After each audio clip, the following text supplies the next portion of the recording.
What's going on? This is Big G from G Riders and welcome to another episode of Testing Rides. Today, I'm going to be testing out the 2020 Mazda CX-30 Preferred Package.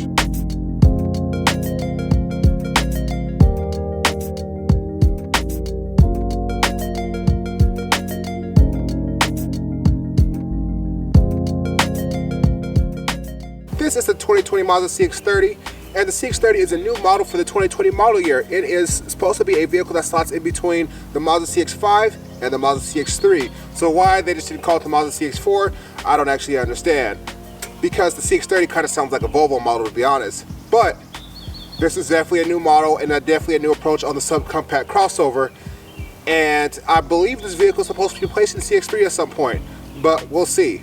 So this is a subcompact crossover, and I'm glad Mazda decided to do a serious attempt at the subcompact crossover. Even though the CX-3 was a cool little car, they stuck that car on the cheapest platform they had, the Mazda 2 platform, and it suffered from kind of the build quality and size of it being kind of too small to kind of be in that class. It kind of almost competed with, you know, a compact car hatchback of that sort. But I do understand the point of these little small crossovers is a crossover in a smaller package, but I think this is just a better platform for them to start with. This is the 2020 Mazda CX-30, and this CX-30 and all CX-30s come standard with a Mazda Skyactiv 2.5 liter inline 4-cylinder, making 186 horsepower and 186 foot-pounds of torque. Since this car is based on the new Mazda 3 platform, it weighs about 3,300 pounds, which is pretty good for a subcompact crossover. That doesn't weigh too much more than the Mazda 3 does with all-wheel drive for the 2020 model year. But because it has an older 6-speed automatic transmission, it kind of suffers in terms of the gas mileage at only getting 24 in the city and 31 out on the highway. You know, it'd be nice if Mazda did like an 8-speed transmission at some point, because, you know, both Honda and Subaru are getting, you know, 33, 34 on the highway with their CVTs. But still not too bad on that gas mileage. So this is the 2020 Mazda CX-30, and the CX-30 starts at about $24,400 with all-wheel drive, just like this model is here. But this model is preferred pack, so this one is one step up from the base model, and this one is about $26,200. And I definitely think that extra $2,000 is worth it, because this car comes with because this car is kind of because of its sloping back end, it has pretty bad blind spots, and it's kind of nice to come with that blind spot monitoring with rear cross traffic alert. And it comes with Mazda's smart keyless system, to where you can keep the key in your pocket and unlock and lock the car from the outside without having to get it out. So let's go ahead and take a look around the 2020 Mazda CX-3 and see what it's like. Welcome to the walk around portion of the 2020 Mazda CX-30.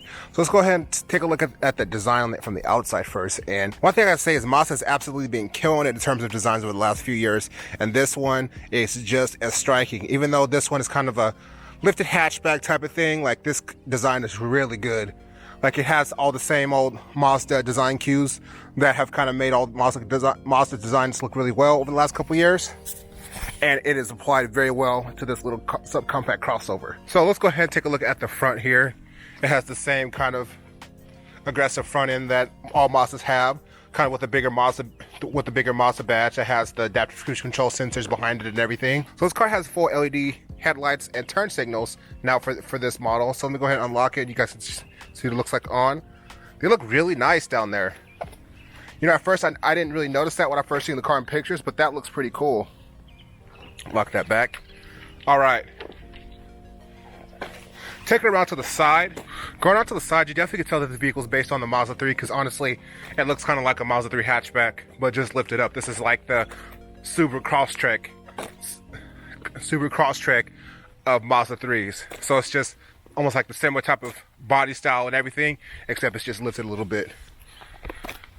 Coming around to the back, it does have the nice Mazda LED tail lights. Let's go ahead and light those up for you guys. Nice Mazda LED tail lights with the dual exhaust, which look really good. Skyactiv G badge over there on the back there. You come out to the other side, it's basically, I mean, it's the same exact as the other side, but I definitely think this Mazda looks really good. I kind of like how the chrome just runs from the very front, the wraps around the back just a little bit. I think that's really tasteful. Like, I think that, You know, especially with black cars, it's kind of nice to have just like a little bit of chrome to kind of break things up.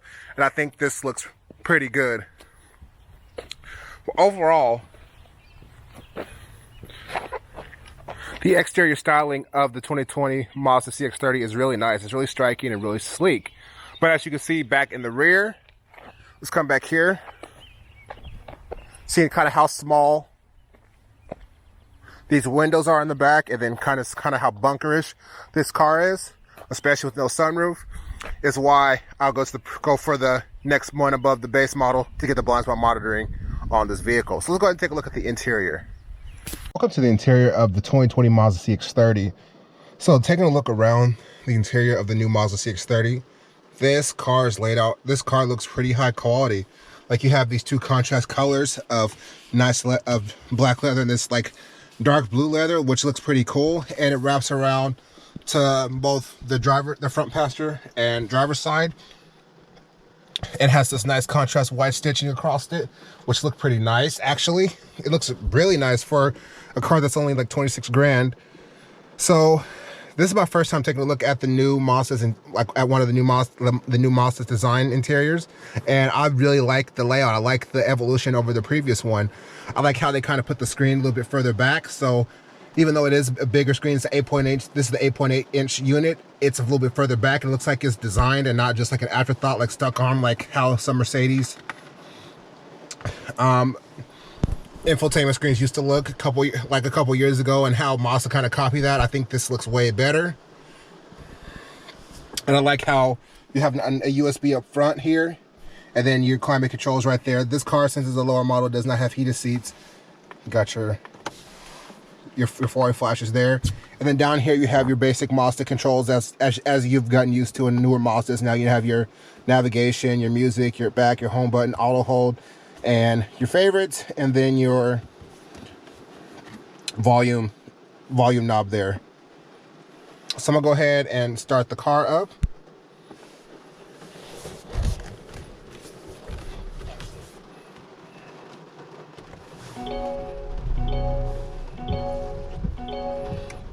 Starts right up. So it's really nice. So this car has a half digital speedometer, as you just said, that lights up there. I wish that you can configure it more, but you know, it looks pretty nice. I'm glad that they still have some actual physical dials, because digital instrument clusters are really nice, but sometimes they could be a little bit laggy and not as nice as kind of the original like analog units, which, you know, is sometimes funny that the newer technology isn't as good as kind of the older technology. But so let's take a look at the infotainment screen here. So it is not a touchscreen, as you see there. To navigate, you just a little scrolly wheel thing. Like, it works pretty well. Like, you have your basic information and all that good stuff. The graphics the graphics look really good. It's pretty smooth and seamless. But to be honest with you,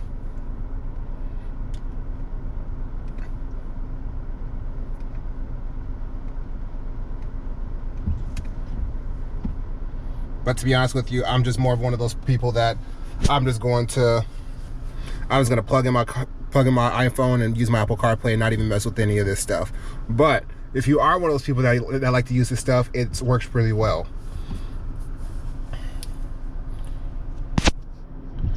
Moving on to the seats. The seats are really nice. Like, they feel really nice to the touch. These are the leatherette units, because this is one of the lower models of the Mazda CX-30, and you know, they look like they're the real leather seats. They look like the real leather seats with this guy's contrast stitching that looks pretty nice. But the contrast stitching goes out in between goes through all the cabin, so you know, it makes sense for it to be carried over the seats. I would love to see them use some of this like dark blue leather or whatever inside the seats, like just do like a little small seat insert. I think that would look pretty awesome. Overall, the interior of the new Mazda CX-30 is really nicely laid out. It looks pretty high quality for this to be one of the Mazda's cheaper models, and I'm really glad that Mazda is kind of like, for the price, they've kind of put a lot more money into the interior technology and everything, and I'm really glad they did that, because, you know, for a car that's, you know, only that's like mid-20s, this is a really nice interior. Even though you don't get stuff like a sunroof or heated seats or anything, like just like the overall look of this interior is pretty high quality, and I think it's really nice looking. So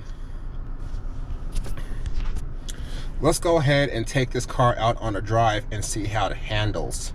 Hey GoPro, stop recording.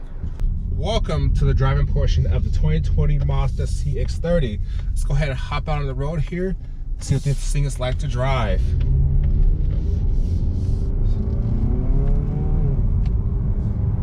So first thing I noticed when I hopped on the road in the Mazda CX-30 is actually how comfortable this car is. So this car has kind of the sloping roof like a lot of cars have now, so it makes the headroom like a little bit less than normal, but the seats are nice and low. You have like a nice like low seating position, even though this is like a crossover, and I think that's pretty cool that Mazda kind of made the seating position like really like low, and it actually feels kind of sporty. So what does this Mazda like to drive? So this Mazda drives like any other Mazda. So it has a very tight suspension, very tight steering, pretty decently responsive engine. Like you know, we're all used to turbo engines at this point now. So like when you get into a naturally aspirated car again, you have to kind of recalibrate the way you're thinking, the way you accelerate, and everything like that. But once you're kind of up there in the power band, this car is actually pretty decently quick. Like you floor it, and it's not too bad. It actually pulls. You know, this car has 186 horsepower and 186 foot-pounds of torque, and you know, it feels pretty solid for that. So because this car is based on the new Mazda 3 platform, you know, it's like 3,400 pounds. It's relatively light for a car kind of in this class. Like most, excuse me. But since this is based on the new Mazda 3 platform, it's not too heavy of a vehicle, so this car does feel really light on its feet going around corners. The steering is really responsive. Like the torque vectoring G system is very good, and you feel it working.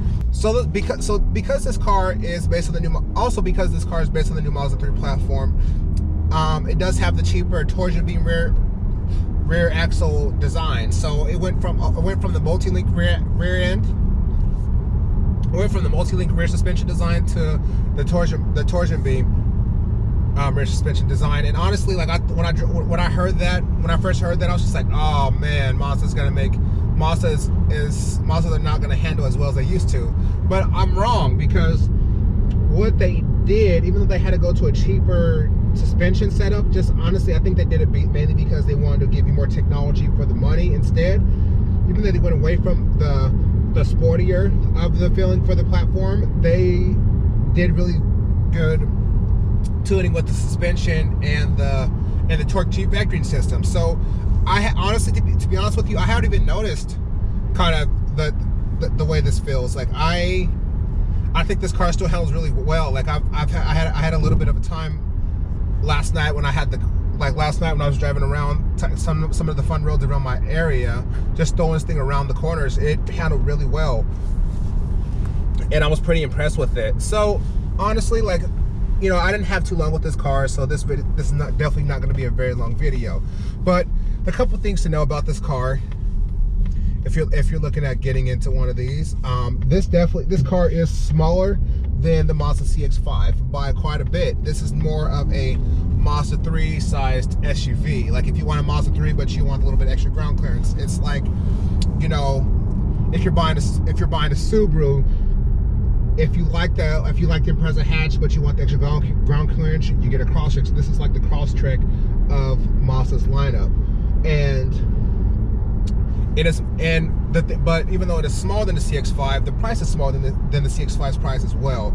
So that's definitely a plus. And one annoying thing that I found when I was speccing one up is you have to get a pretty high model to get the sunroof and stuff. And I love having a sunroof in a car, mainly because I like the extra light in. It makes the car feel less.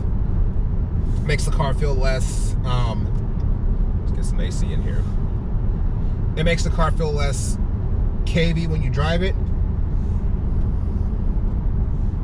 And honestly, this car definitely feels like a cave. Like you sit down low, the blind spots are pretty bad, just because of the sloping design, and thank God for this one having the blind spot monitoring system and all that stuff.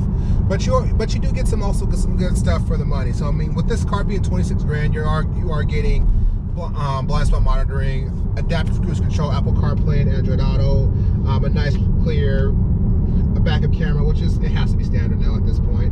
But the screen is pretty big. It's 8.8 inches. It's not, you're not getting a little tiny unit. And the new infotainment system works really well. It's pretty fast, except this one does not have a touchscreen, which is fine because the screen is actually pretty far away now, and I don't think that, you know, having a touchscreen would really be that beneficial. Like, you'll have to just get used to using Mazda's little wheel down here to navigate the infotainment system, but it's pretty easy to use once you kind of get used to it. You know, guys, I'm over 6 feet tall, over 350 pounds, and I'm very comfortable in this car. I have a decent amount of headroom. I have plenty of shoulder room. The back seat isn't great because this is the subcompact crossover, not a compact crossover, so it is, you know, one size down from the Mazda CX-5. And, you know, this kind of takes the same old zoom Mazda attitude of driving characteristics and applies it to this subcompact crossover, and this is definitely a more serious attempt at the subcompact crossover. Yes, this car does have some small flaws. I mean, but those are flaws that you'll find in any subcompact crossover like this.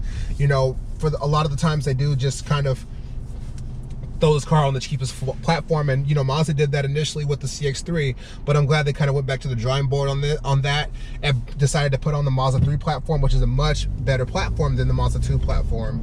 It's, you know, it's a quieter, it's more comfortable, it's a little bit bigger without being too big, and honestly, it just feels like a very solid platform. It's really nice that I'm really impressed with this little car. Like, seeing it initially, I was just like, oh man, come on, Mazda, like another like crossover, like really? Yeah, you guys are doing this again. But honestly, I've heard it's replacing this car is replacing CX-3, but honestly, I really hope it does, because if you're looking at a subcompact crossover, go ahead and skip the CX-3. The CX-3 is old, it's dated.